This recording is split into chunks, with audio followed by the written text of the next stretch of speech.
সুপ্রিয় শিক্ষার্থী, সবাইকে কুমিল্লা সদর দক্ষিণ ভার্চুয়াল একাডেমির পক্ষ থেকে শুভেচ্ছা।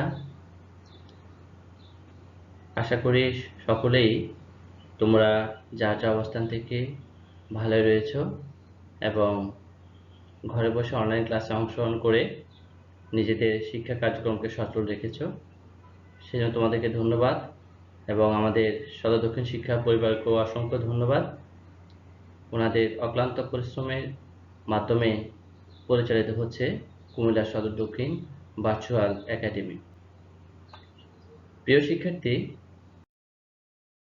আমি মোহাম্মদ আবুল খায়ের পাটোয়ারি, সহকারী শিক্ষক, কালীবাজার মাধ্যমিক বিদ্যালয়, কুমিল্লা সদর দক্ষিণ, কুমিল্লা। আমি আজকে তোমাদেরকে যে বিষয়টি নিয়ে আলোচনা করব, সপ্তম শ্রেণীর বাংলাদেশ ও বিশ্ব পরিচয় বিষয়টি নিয়ে আলোচনা করব। আমি আজকে পঞ্চম অধ্যায় নিয়ে আলোচনা করব। চলো আমরা সকলেই খাতা, বই, কলম নিয়ে বসে পড়ো। গুরুত্বপূর্ণ পয়েন্টগুলো খাতায় নোট করবে এবং তোমাদের কিছু জানার থাকলে কমেন্টসের মাধ্যমে জানিয়ে দিবে। পাশাপাশি তোমাদের ক্লাসটি শেয়ার করে তোমাদের অন্যান্য বন্ধুদেরকেও দেখার সুযোগ করে দাও। প্রিয় শিক্ষার্থী, আমরা স্ক্রিনে একটি ছবি দেখতে পাচ্ছি। তোমরা কি জানো ছবিটি কিসের? নিশ্চয়ই তোমরা এতক্ষণ বুঝতে পেরেছো ছবিটি হচ্ছে আমাদের বাংলাদেশ জাতীয় সংসদ অধিবেশনের ছবি, জাতীয় সংসদ ভবনের ছবি। এখন প্রশ্ন হচ্ছে কিভাবে এর সদস্য হওয়া যায়। আমরা দেখতে পাচ্ছি জাতীয় সংসদ ভবনের যদি তুমি সদস্য হতে হয়, কিভাবে একজন বাংলাদেশের নাগরিকের সদস্য হবে তোমরা কি জানো? ঠিক ধরেছ, জনগণের ভোটে নির্বাচনের মাধ্যমে এর সদস্য হওয়া যায়। জাতীয় সংসদ সদস্য হওয়ার জন্য নির্বাচনের কি রয়েছে, গুরুত্ব রয়েছে। তাহলে তোমরা নিশ্চয়ই বুঝতে পারছো আমরা আজকে কি বিষয় নিয়ে আলোচনা করব। আমরা আলোচনা করতে যাচ্ছি আজকে নির্বাচনের গুরুত্ব ও নির্বাচন পদ্ধতি নিয়ে। আজকে পাঠটি তোমরা খাতায় লিখে নাও। প্রিয় শিক্ষার্থী, আজকে আমি তোমাদের জন্য তিনটি বিষয় রেখেছি, অর্থাৎ আমার এই ক্লাসটি অংশগ্রহণ করে তোমরা তিনটি বিষয় সম্পর্কে জানতে পারবে। নির্বাচন কি তা বলতে পারবে, নির্বাচনের গুরুত্ব ব্যাখ্যা করতে পারবে এবং নির্বাচন পদ্ধতি বিশ্লেষণ করতে পারবে। এগুলো তোমরা একটু খাতায় লিখে রাখতে পারো। এখানে তিনটি শিক্ষণফল আমি তোমাদের জন্য রেখেছি। প্রথমে নির্বাচন সম্পর্কে আমরা আলোচনা করব, নির্বাচনের কি গুরুত্ব রয়েছে এবং নির্বাচন পদ্ধতি, কিভাবে নির্বাচন করা হয় ইত্যাদি বিষয় নিয়ে আমরা আলোচনা করব। চলো আমরা নেক্সট স্লাইডে চলে যাই। এখানে আমরা দেখতে পাচ্ছি একটি নির্বাচন করার জন্য একাধিক প্রার্থী প্রতিদ্বন্দ্বিতা করে থাকে। এখন এই একাধিক প্রার্থী আমরা এখানে দেখতে পাচ্ছি প্রায় 10 জন প্রার্থী রয়েছে। একটি নির্বাচন যখন অনুষ্ঠিত হয়, এই নির্বাচনে অনেকেই অংশগ্রহণ করে থাকে। অনেকের মধ্য থেকেই আমরা কিসের মাধ্যমে একজনকে নির্বাচিত করে থাকি তোমরা কি জানো? হ্যাঁ, ভোটের মাধ্যমে। তাহলে একাধিক প্রার্থী থেকে পছন্দের প্রার্থীকে যে বেছে নেওয়ার যে প্রক্রিয়া, যে পদ্ধতি আমরা জেনে থাকি ভোটের মাধ্যমে, সেটি হচ্ছে নির্বাচন। আমরা একটু মিলিয়ে দেখতে পারি। নির্বাচন হলো রাষ্ট্রের শাসন কাজ সুষ্ঠুভাবে পরিচালনার জন্য একাধিক প্রার্থীর মধ্য থেকে নাগরিকগণ তাদের পছন্দের যে প্রতিনিধি বেছে নেওয়ার যে পদ্ধতি রয়েছে তাই হচ্ছে নির্বাচন। আশা রাখি তোমরা বুঝতে পারছো বিষয়টি। আমি আবারও বলছি, একাধিক প্রার্থী যখন নির্বাচনে অংশগ্রহণ করে, একাধিক প্রার্থী থেকে আমাদের ভোটের মাধ্যমে পছন্দের প্রার্থীকে বেছে নেওয়ার যে কৌশল, যে পদ্ধতি, সেটি হচ্ছে নির্বাচন। আশা রাখি তোমরা নির্বাচন বুঝতে পারছো। নির্বাচন বিভিন্ন পদ্ধতি রয়েছে, তাহলে আশা রাখি তোমরা বুঝতে পারছো নির্বাচন কি। প্রিয় শিক্ষার্থী,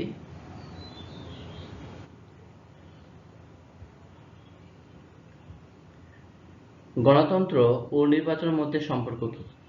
আমরা একটি ছবি দেখতে পাচ্ছি এখানে, গণতন্ত্র ও নির্বাচন। এখন এখানে গাছের মাধ্যমে আমরা বোঝানোর চেষ্টা করেছি, গণতন্ত্র যদি গাছ হয় তাহলে নির্বাচন হচ্ছে তার মূল, অর্থাৎ শিকড়, রুট। এখন এই মূল যদি না থাকে এই গাছটি কোনো টিকে থাকবে না। তাহলে গণতন্ত্র প্রক্রিয়া যেতে হলে আমাকে নির্বাচনের মাধ্যমেই যেতে হবে। আশা রাখি তোমরা গণতন্ত্র ও নির্বাচনের মাধ্যমে সম্পর্কটি বুঝতে পেরেছ।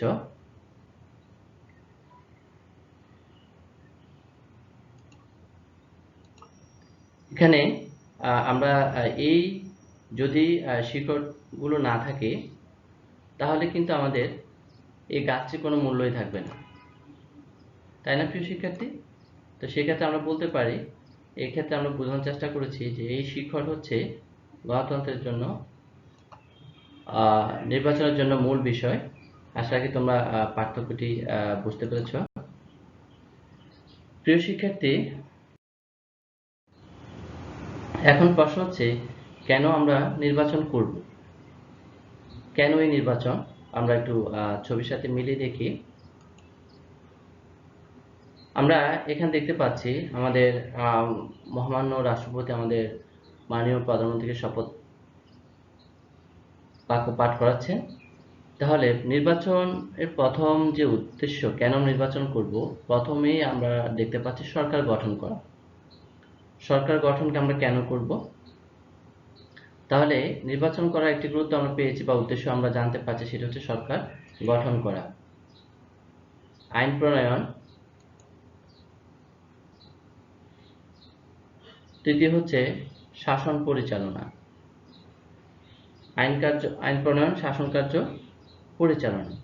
তিনটি আমরা এখানে ছবির মাধ্যমে জানতে পারলাম যে নির্বাচনের মাধ্যমে আমরা সরকার গঠন, আইন কার্য পরিচালনা, শাসন পরিচালনা ইত্যাদির জন্য নির্বাচন হয়ে থাকে। প্রিয় শিক্ষার্থী, এখন আমরা আলোচনা করব আমাদের নির্বাচনের গুরুত্ব নিয়ে। তাহলে আমার পূর্বের স্লাইডগুলোতে তোমরা এতক্ষণ বুঝতে পেরেছো নির্বাচন কি, নির্বাচন এবং গণতন্ত্রের মধ্যে যে সম্পর্ক রয়েছে, এবং নির্বাচন আমরা কেন প্রয়োজন ইত্যাদি বিষয়ে তোমরা আশা রাখি বুঝতে পেরেছ। এখন প্রিয় শিক্ষার্থী, আমরা এখন আলোচনা করব নির্বাচনের গুরুত্ব নিয়ে। আমি আবার বলছি, আমার ক্লাসটি তোমরা শেয়ার করে অন্যান্য বন্ধুদেরকে জানিয়ে দাও, তারা যেন ক্লাসটি দেখে উপকৃত হতে পারে। প্রথমত হচ্ছে জনগণ কেমন শাসন চায় তার প্রতি মত প্রকাশ করার জন্য নির্বাচনের গুরুত্ব রয়েছে।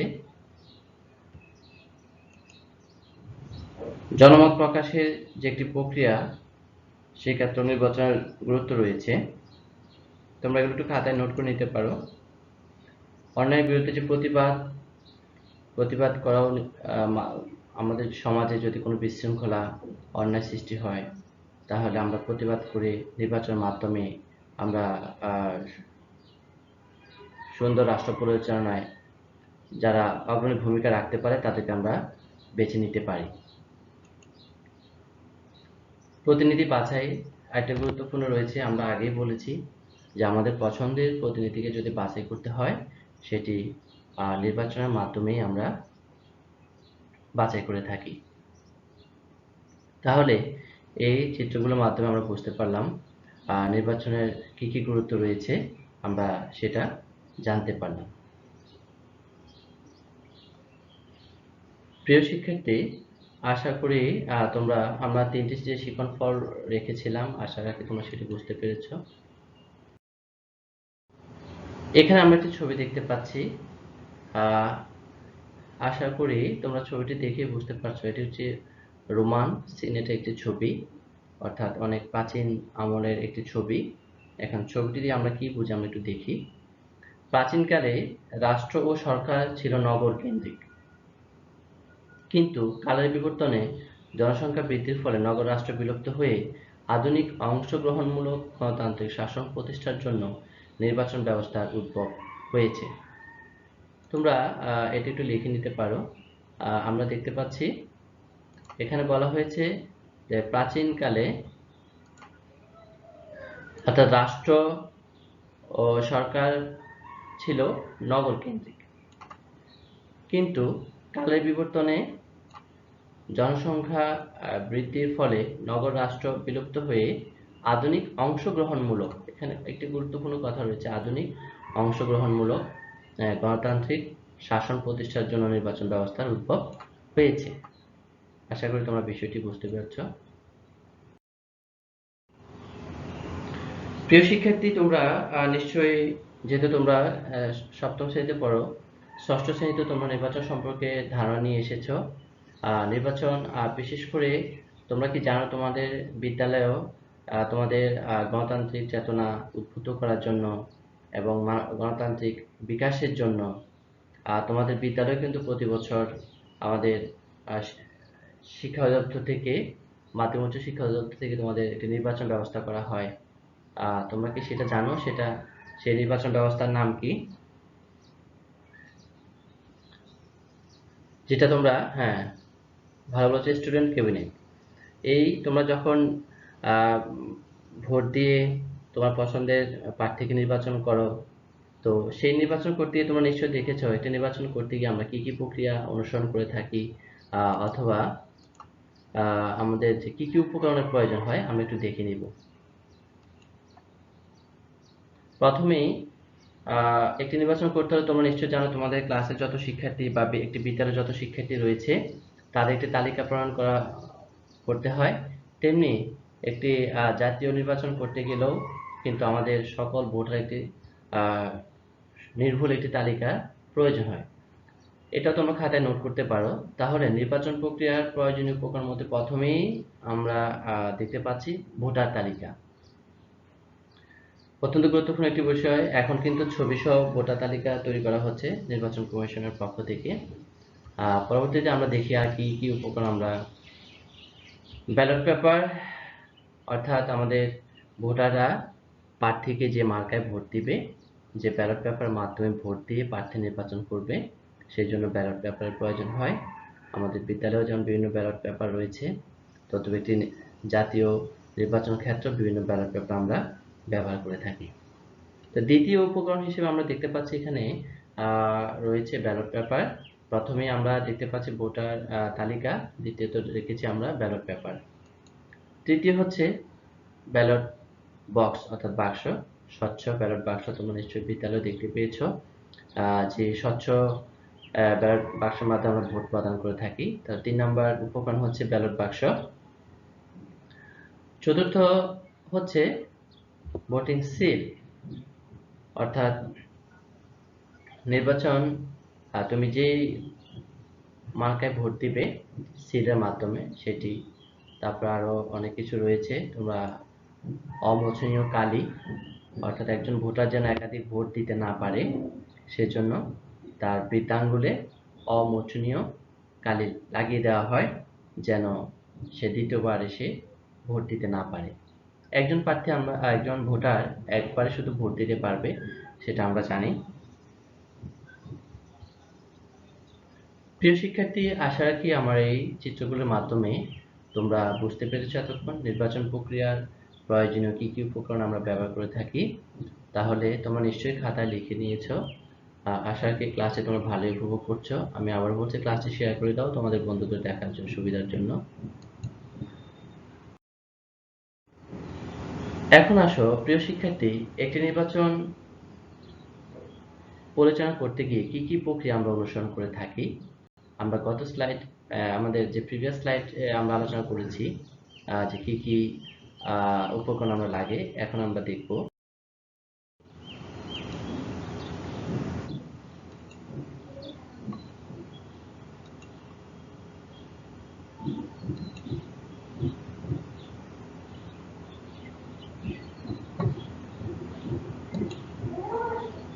আমরা দেখতে পাচ্ছি প্রিয় শিক্ষার্থী, একটি নির্বাচন যে প্রক্রিয়া রয়েছে, অর্থাৎ দুটি পদ্ধতি রয়েছে, একটি হচ্ছে প্রত্যক্ষ নির্বাচন আর একটি হচ্ছে পরোক্ষ নির্বাচন। প্রত্যক্ষ এবং পরোক্ষ নির্বাচন কথা দুটি মাধ্যমেই আমরা এটা বুঝতে পারছি যে একটি হচ্ছে সরাসরি, একটি হচ্ছে সরাসরি নির্বাচিত হয়ে ওই নির্বাচিত প্রার্থীদের মাধ্যমে যারা আবার নির্বাচিত হবে, সেটা হচ্ছে পরোক্ষ নির্বাচন। তাহলে এই প্রত্যক্ষ নির্বাচনের মাধ্যমে যারা নির্বাচিত হয়, তোমরা কি জানো যে ওনারা কারা? যেমন আমরা বলতে পারি একজন স্থানীয় সংসদ সদস্য, যাদেরকে আমরা সময়তে এমপি বলে থাকি, অর্থাৎ মেম্বার অফ পার্লামেন্ট, আমাদের সংসদ সদস্য। আর পরোক্ষ নির্বাচনের মাধ্যমে যে নির্বাচিত হন, তোমরা কি সেটা বলতে পারো? চলো আমরা নেক্সট স্লাইডে আমরা দেখে নিই।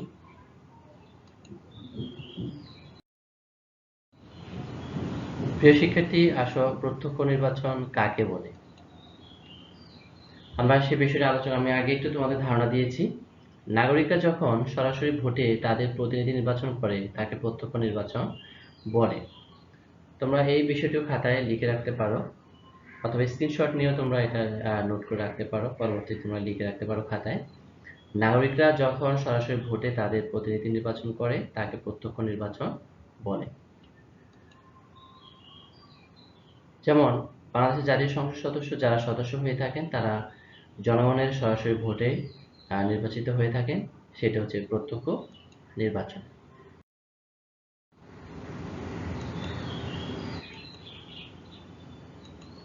এখানে আমরা কিছু ছবি দেখতে পাচ্ছি।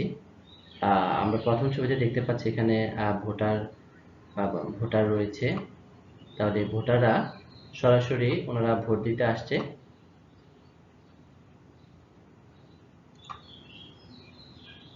এখন এখানে ভোট দিচ্ছেন।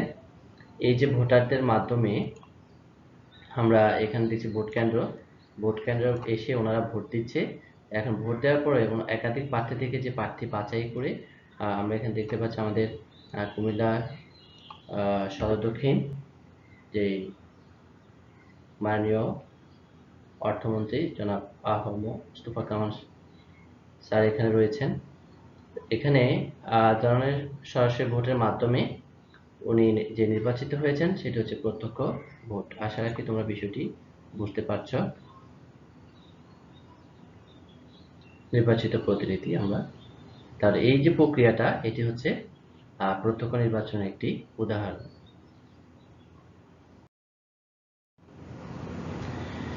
প্রিয় শিক্ষার্থী, আমরা এখন চলে আসছি আমাদের যে নির্বাচন দুইটি পদ্ধতি রয়েছে, একটি হচ্ছে প্রত্যক্ষ আর হচ্ছে পরোক্ষ। পরোক্ষ পদ্ধতিটা কি এখন সে বিষয়টি আমরা একটু আলোচনা করব। এটিও তোমরা একটু খাতায় নোট করে নিতে পারো। এই নির্বাচনটি হয় দুই ধাপে। প্রথমে নাগরিকরা তাদের সরাসরি ভোটে মধ্যবর্তী একটি স্তরের জন্য প্রতিনিধি নির্বাচিত করেন। তারপর এই প্রতিনিধিরাই ভোট দিয়ে চূড়ান্ত প্রতিনিধি বাছাই করে থাকে। তাহলে আমরা আবারও একটু খেয়াল করে দুই ধাপে। প্রথমে নাগরিকরা তাদের সরাসরি ভোটে মধ্যবর্তী একটি স্তরের প্রতিনিধি নির্বাচন করে, তারপর এই প্রতিনিধিদের ভোট দিয়ে চূড়ান্ত প্রতিনিধি বাছাই করে। আমরা এখন যে ছবি দেখতে পাচ্ছি বাংলাদেশের প্রেসিডেন্ট নির্বাচন পরোক্ষ নির্বাচনের উদাহরণ হতে পারে। আমরা যে ছবিটি দেখতে পাচ্ছি আশা করি তোমরা সকলেই প্রিয় এবং আস্থাভাজন একজন মানুষ, মহামান্য রাষ্ট্রপতি।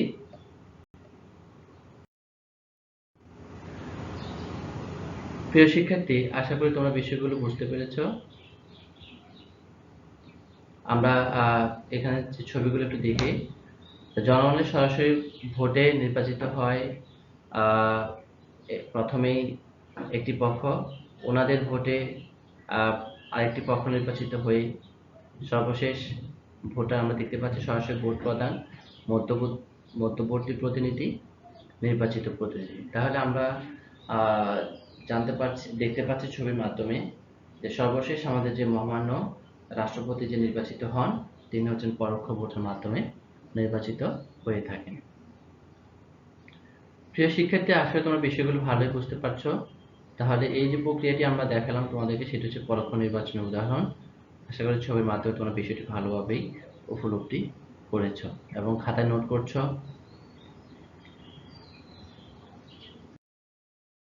প্রিয় শিক্ষার্থী, তোমরা দেখছো কুমিল্লা সদর দক্ষিণ শিক্ষা পরিবার থেকে আয়োজিত কুমিল্লা সদর দক্ষিণ ভার্চুয়াল একাডেমির মাধ্যমে অনলাইন ক্লাস। আমি তোমাদের সাথে রয়েছে মোহাম্মদ আবুল খায়ের পাটোয়ারি। আমরা ক্লাসের শেষ প্রান্তে চলে আসছি।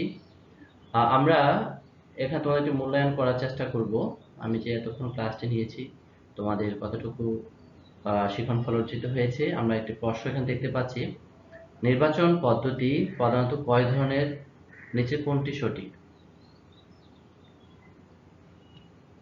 তোমরা কি জানো কয় ধরনের? হ্যাঁ, আশা রাখি তোমরা সঠিক উত্তর দিয়েছ। 2 ধরনের। আরেকটি প্রশ্ন আমি তোমাদের জন্য রেখেছি এখানে, বহু নির্বাচন প্রশ্ন 2, বাংলাদেশ নির্বাচন হয় ইউনিয়ন পরিষদ, উপজেলা পরিষদ, জাতীয় সংসদ। এখন কোনটি সঠিক? নিচের কোনটি সঠিক হবে? কি 1 ও 2 হবে, না 1, 2, 3 হবে, না 1, 3 হবে? আমরা দেখি। সঠিক হয়েছে, ধন্যবাদ তোমাদেরকে। তাহলে আমরা বাংলাদেশ নির্বাচন ইউনিয়ন পরিষদ হয়, পরিষদ নির্বাচন হয়, উপজেলা পরিষদ নির্বাচন হয় এবং জাতীয় সংসদ মাধ্যমে নির্বাচন হয়। 3টি ধাপে নির্বাচন হয়ে থাকে, 3টি ক্ষেত্রে নির্বাচন হয়ে থাকে। তোমাদের উত্তরটি সঠিক হয়েছে। আরেকটি প্রশ্ন আমরা দেখতে পাচ্ছি স্ক্রিনে, ছবিটি ভালো করে দেখে নিচে প্রশ্ন উত্তর দাও। আমরা এখানে দেখতে পাচ্ছি বাংলাদেশের মহামান্য রাষ্ট্রপতির ছবিটি দেখতে পাচ্ছ। নিচের চিত্রে মহামান্য ব্যক্তি যে পদে বহাল আছেন উক্ত পদে নির্বাচনের জন্য কয়টি ধাপ অতিক্রম করতে হয়? 5টি, 2টি, নাকি 3টি?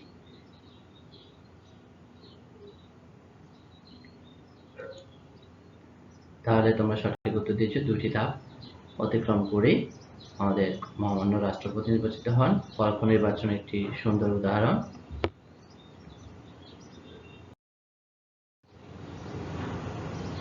প্রিয় শিক্ষার্থী, আমরা ক্লাসের শেষ প্রান্তে চলে আসছি। আমি তোমাদের একটি বাড়ির কাজ রেখেছি, তোমরা খাতা দিয়ে বাড়ির কাজটি উঠিয়ে নাও। আর তোমাদের ক্লাসে কিভাবে সরাসরি ভোট দিয়ে শ্রেণীর প্রতিনিধি নির্বাচিত করতে পারো তার বিবরণ সর্বোচ্চ 15 বাক্যে লিখে নিয়ে আসবে, অথবা লিখে, এখন তো দেখাতে পারবে না, তোমরা লিখে স্ক্রিনশট নিয়ে আমাদের কমেন্টস বক্সে দিয়ে দিবে, অথবা আমাদের যে বাছর একাডেমি রয়েছে সেখানে কমেন্টে যে অপশনটি রয়েছে সেখানে তোমরা জানিয়ে দিতে পারো। আর তোমাদের শ্রেণী যে তোমরা যেটা কি বলো ক্যাপ্টেন নির্বাচন করে থাকো, তো সেটা কিভাবে নির্বাচন করো, কিভাবে সরাসরি ভোট দিয়ে শ্রেণীর প্রতিনিধি নির্বাচিত করতে পারো তার বিবরণ সুন্দর করে খাতায় লিখে স্ক্রিনশট নিয়ে পাঠিয়ে দিবে। প্রিয় শিক্ষার্থী, সবাইকে অসংখ্য ধন্যবাদ জানিয়ে আজকের ক্লাসটি আমি এখানে শেষ করছি।